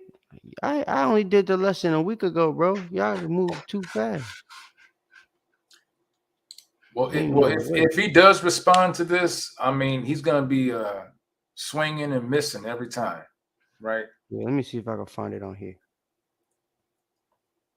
There's they don't no even way. got the dude name on this map. They don't even tell you the guy name that made it. They ain't even got the little square at the top. But yeah, see, Guinea's down here, and that's the Kingdom of Judah part right there. Benin is over here. Are you showing it? Because it's not. Oh damn, my bad. I'm tripping. Oops. All right, here we go. Wow. All right. So zoom in on that right here. Yeah, zoom in on that. Where is Benin at? Okay, Benin is over here. No, that's what I was talking about. See, so they moved it. Right. So this back then, you had the Kingdom of Benin was all of a larger area, right? Today, they had the Kingdom of Benin. This right here. They got Benin here, and then the Kingdom of Jabu So the kingdom of Jabu is gonna be Judah too. Yeah, And all of then this. Yeah, this is kingdom of Benin over here. right. So yeah. But if you look at the new maps today, you'll see where Judah is, where it says Kingdom of Judah in Ouida. You'll see that as a part of either Benin. Ivory Coast or Benin, right? Yeah, Ivory Coast, I think, is over here. No, zoom in. You can see right in the coast, in the Gulf area, right there. It says what does that say? Some Benin right there. Yeah, this is Benin right here. All of this was Benin back then. All of it was Benin. It was the Kingdom of Benin. If you look on more modern maps today, where you see Slave Coast today is where you will see Benin just sitting right there. But all of this was at that area. So that's how I was saying that it's all of this pretty much the same area. It wasn't just, kind of one little small spot. But this is the map that I've seen before. This is this is the Emmanuel Bowen map right here that you pulled up. Yeah, I know it is, but it didn't have his name on it. That's why I couldn't find it. Oh, yeah, here this it is. Yeah, this is Emmanuel Bowen. Yeah. They moved it. Yep. That's his name right there. So it's two map makers. There was the first dude and Emmanuel Bowen. Mm-hmm. Yep. So Emmanuel's the one that put all the nice pictures on his jump. Yeah. Hey, he put a lot of information on this map. If you go through this map and you look all through here, you'll see Jews all through here, man. The names, there's wells, there's sand dunes areas that are named after like Moses and Jacob. Empire was. And all this that. where they started the slave trade right here. Timbuktu, King Mansa Musa and all his people was around here. The Tariq al-Fatash, that book I talked about, that took place over here somewhere. The Dutch people came into this land and made them all change their names and stuff like that. Right. So, yep, that's how it happened, man. And if you go up here, you see this is where brothers was at. You can't see the full of North Africa, but this is where they say most of us was at. You see they had Arabs up here in this area where the Arabs is at now still, right? The Berbers, the Bourbon Arabs and stuff, Berbers that they call them and stuff like that, all right? And we now know where a lot of them came from, which end up migrating here in North Africa, right? Straight from the peninsula, straight from the Iberian Peninsula. Mm-hmm. So with us, because some of them came over on their own when they were expelled out of the country, so they came and crossed the Strait of Gibraltar on their own. Those who stayed and were trying to give a little time to try and figure out what was going to happen were either later put on ships and kicked out, or they were killed, or their children were taken, or they converted. Mm-hmm. Yep. So he said the name. Tawabi, the name. Desert of Seth. The name of this map is called the Negro Land Map, and it was created by a man by the name of Emmanuel Bowen. That's Bowen, 1747. This one was Emmanuel Bowen. The other dude named, I gotta find his name. Yeah, but this one is usually called the Negro Land Map, which is what Cap just showed. That's by Emmanuel Bowen and H. Mull, the geographer. So there's two of them. This is H. Mull's map with the pink colors and stuff that don't got all the stuff in it. And that map was see what year that map was created, because that may have been after Emmanuel Bowen.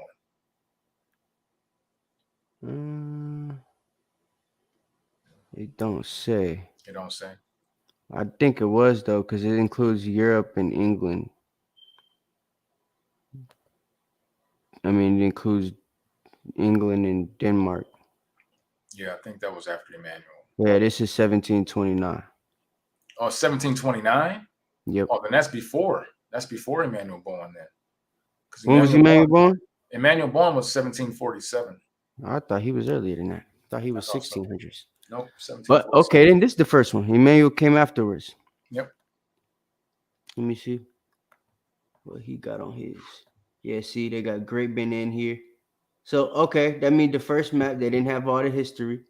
And they made Emmanuel come after they came and documented everything to add more to the map. So here you see what they had at the beginning. That actually makes a lot of sense. Click on one of them because it's like real small. So I can't zoom in on that no more. You can't click on the hold on. Click on the where it says visit. Click on that map or Negro Land Wikipedia. Oh, I'm sitting here. Y'all ain't even looking at what I'm looking at. It showed me I was looking at it. I thought you had it. No, you had the webpage. You had the webpage up. You didn't have. My bad. It told me I saw it like this, but there we go. Yeah, now you can zoom that mug in if you can. That's the most I can zoom in right there. Okay, cool. But that right there is definitely an earlier version of the map because it does not have all of the written. Barely got any information on this at all. Just like tells you a bunch of the city names. There's nothing that says Jew anywhere on this map. Right. So you wouldn't know from looking at this one. And ironically, this is the one that pops up the most. I guess because it was the first one. When you type in Negro Land, it's the first one that pops up. Okay. So you got to remember, if you want the one with all the information on it, you got to look for the one with Emmanuel Bowen on it or Eman Bowen instead of the one with H. Mall, because he's the real geographer. He made the map. And then they sent the explorers in there to give the history and stuff. And that's how Emmanuel Bowen ended up making it. So their maps are about 20 years apart. Now, can we suppose when we see the word Negro land, like we know there were Muslims, we know that there were Hamites in this land, right? Because we migrated over here, right? But when it was starting to be called Negro land, and we started settling into our areas, right? Because when we look at the reason why I bring this up is because I'm always I pay attention to words, right, and how people use words. So when we look into the what's the dictionary, the Zondervan's Bible Dictionary, right? When we look up Ham, right? You notice that they use the progenitor, right? He's a progenitor of the dark races, and then it says not the Negroes, right? I find that interesting. Can we suppose that there's a reason for the word Negro to distinguish a certain sect of people? We know that it just means black, but I just find it interesting. Hey, I just noticed. What's that? They have a green line to exclude where we weren't at. Huh? That's see that goes all that stuff. That's how you know we're not Ethiopian. Look, that goes excluded. Right. That goes to my point. Right. All North Africa is excluded. They got the pink where we at, and then I'm looking at that. The gold must be where Judah is because like I said, that's what I said. Niggas was like, how did they know we were where the tribes were? And blah, blah, blah, right. Blah. First map. Look at the very first map. They have it separated. That's right. If you want, you could say that's a nice Levi, Benjamin, Judah. See how the spirit works, man. I brought up the name and you found the outline. Yeah, I see it right here. And you're right, because it cuts off Ethiopia right there, and then the Sahara Desert up above, where all the freaking Muslims were. Right, and all along the coast of West Africa, and along the coast right here, the Gulf of Guinea, and the Atlantic Ocean, was all of our people. And matter of fact, it actually, it eventually extended down southward along the coast too. Yeah, I know, but they hadn't been to this part yet. Not yet, right? Exactly. But this is denoting that. Well, hold on. Do you see the green line going down to the bottom of the coast? Mm-hmm. Okay. So what it's showing a distinction anyway. And that kind of goes along with the Zondervan Bible Dictionary. When it says not the Negroes, the dark races, but not the Negroes, because the Negroes were a certain sect of dark race of people. But I also think you also got to understand too, they hadn't explored or they hadn't named the white man hadn't named every single place in Africa. So I know that. I also think the way that we have it separated now, that's because Ethiopia and all them other places they've separated. But here he's got plains of Ethiopia here. Exactly. And it's more map. So he's basically, all them Sudanians or Sudanese, whatever they call themselves, the Ethiopians, Eritreans, Egyptians, all them people, they're all over here. You know what I'm saying? So I think he kind of made the map smaller than what it actually is. Right. This is what he drew based off what they knew and what they thought it looked like back then. That's right. So yeah, that's that's pretty nice though. Like I said, I'm a man of words. I listen to words and watch how words are used, and then just to see you point out this green line along the outskirts here is hey. Yeah, it's pink where we at. Right. That's something. Pinpoint that, and then gold where the kingdom is. Right. You know what I'm saying? This must be where we had the money at. Right, exactly. Gold coast, grain coast, slave coast. You see what I'm saying? They were marking their you know, they're goods. You know, they're right. Exactly. Yeah, exactly. That's what I'm trying to say. You know so what I'm all saying? the resources are down here, right? Yep. Most High always puts resources in a place near a crescent. There's always Right. a fertile crescent on every continent. That's right. And this is the crescent for Africa, That's right? right. Or this part of Africa anyway. Yeah. Around the Gulf of Guinea. Very rich earth and water supply and They stole all sunshine the resources from this area right here. Yeah. And you see why. It's gold. Yep. All praises, man. Yeah, that's crazy, man. That's a good lesson right there. Yeah, absolutely. Glad we Hey, showed you. I want everybody I put a learned 7 in the chat if you enjoyed this lesson tonight. This part 2 of debunking Dane Calloway. Everybody put a 7 if you enjoyed it, because we would like to come with a little bit more of educational things. You know, this is Milk Monday, so we want to deal with the scriptures, but at times, you know, line up the scriptures with history and artifacts. You know what I'm saying? Kind of like what I think Swabia said. It hits a little different, right? It hits a little different, right? All praises, 7's coming in. All praises. Yeah. I enjoy these kind of things. I'm a historian at heart. You know what I'm saying? I love reading and you know, of course, you know, that's what Captain Eliel, that's his thing. He's the educated brew, right? So he brings out these lessons. I like to learn. Right, no doubt. Knock helped me sharpen some stuff up for this lesson. I put some stuff in my notes. So you know, all praises. That KKK thing, I ain't know about that until I spoke to him on the phone. So I be learning stuff on the classes too, y'all. You know what I'm saying? But hope y'all enjoyed the lesson for real. Tawabia, to answer, some of the maps did have legends. I know I have a few maps. Maybe I'll bring them out. I have a lot of maps. Yeah, I was just thinking about that. I wish they had a legend for this map, but I don't know. I don't not think all they of give them. Yeah, they're not putting that out right now because if they put that map out with a legend, it would be too easy for you to dissect it and what it means and everything they're looking for. I actually have a map from the 1600s that has a legend. I have to pull it up. What's the point of the map? Like, what is it showing? It was just a map of Africa. Yeah, an older map of Africa. Yeah. Actually, we need a map of the slave trade, like a Negro land map with a legend on it, so they could tell us. You know, it even called the Atlantic Ocean the Ethiopian Ocean, which is interesting. And y'all know what they mean. So Ethiopian was a word for blackface, right? Right. So anybody black was supposed to be Ethiopian. The fact that they call us Negro and everybody else on the planet everybody else on the continent was an Ethiopian, that also shows that back then they even know we were different than them. That's right.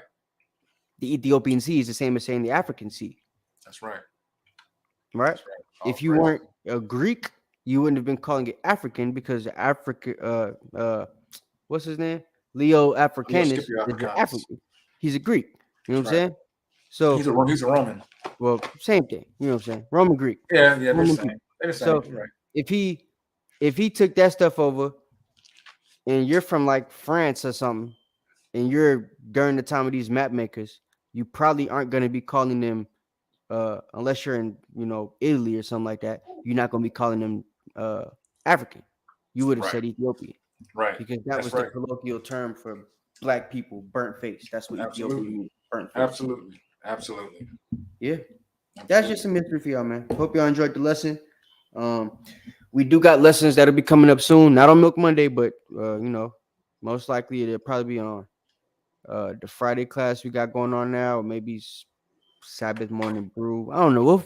We'll figure it out. But we got classes coming soon where it's gonna be a lot deeper stuff. You know what I'm saying? We're going to prophecy and everything like that. So y'all be on the lookout for that as well. We won't just be doing milk and topics like practical stuff. It's gonna be practical with the milk along with the prophecy. We definitely gonna be getting into that. So we got that coming soon for y'all, and those will be continuous lessons as well. So y'all just be on the lookout for what we got coming. Y'all keep supporting us. The water for the support, man. Keep it coming. You know what I'm saying? Like I say all the time, we a new camp, so we need all the support we could get. And the water in advance for giving it to us. All right. So absolutely. We hope y'all enjoyed the class. Oh, you got something else, not? Yeah, I just want to repeat that we do have events coming up. Again, I'm not going to show the posters this time. Just kind of remind everybody, we have a unity camp coming up this weekend in North Carolina. It will be the Cinco de Mayo weekend of Cinco de Mayo. It will be on May 6th on the Sabbath, right? Also, the same weekend we'll be having a unity camp in San Francisco with the brothers, with the captains out in San Francisco. May 6th also. I'm sure that the other classes this week, they're going to show the flyers. I showed the flyers early before class, but it's getting late, so I want everybody to get some rest tonight. Also, we will be having First Fruits, the Feast of First Fruits, coming up in May, at the end of this month, May 24th. That will be taking place in North Carolina, in Greensboro, North Carolina. And I think that's it. We're going to end this with, of course, with our script that we always end with, and that will be Daniel chapter 17. Chapter 7 and verse 18. Slakia. Let me pull it up here real quick. And it reads, but the saints of the Most High shall take the kingdom and possess the kingdom forever, even forever and ever. And with before we leave, we need y'all to go and subscribe to the Anointed HOS Atlanta YouTube channel. We need y'all to go and subscribe to the Anointed HOS San Francisco YouTube channel. If you're not subscribed to this YouTube channel, please subscribe to the Anointed House of Saints YouTube channel. If you're not subscribed to the Facebook or following the Facebook or the Instagram or the TikTok, please follow those as well. All right. That's all I want to say. As a matter of fact, you know what, Cap? I hate, just because it's the end, but you know what? We've been having fun. It's been a good class today, so I'm gonna do this. So because we haven't done this, and I want people to see this, right? I want them to see this, that we do have our camp going on here in Atlanta every Shabbat from 3 p.m. until it's a little area called Little 5 Points, 1160 Euclid Avenue, Northeast Atlanta is where we camp at. So if anyone is in the area, anyone wants to come out and support us, they want to come out and stand with us and listen to some edification, please come out and break bread with us. We do usually often, we fellowship afterwards, just like the brothers in San Fran do, right? If I can get that won't pull up either. It's just you got to put up. Just speak. Yeah, okay. But San Francisco has the same thing going on every Shabbat. Also North Carolina. So, like Cap said, we're small right now, but we're growing every day. Get the word out, let people know, what Anointed House of Saints is doing. We're trying to help our people as best we can, bring our people back to the fold, right? So, but thank you for being with us tonight. I know we're a little bit long-winded. I hope everyone was edified. And like I said before, the scriptures say that we are going to take the kingdom. And so with that, we are the Anointed House of Saints, giving all praises again to Yahweh Bahashim Yahushua Barakatam, right? And I want everyone to have a pleasant and enjoyable resting evening. So with that, we say, Shalom. Shalom, yeah.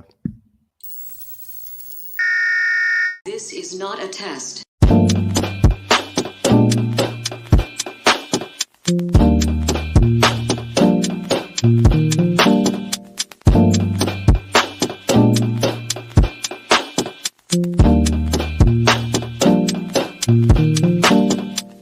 Black skin, black sauce, black Jesus, black music, black skin, black sauce, black Jesus, black music, black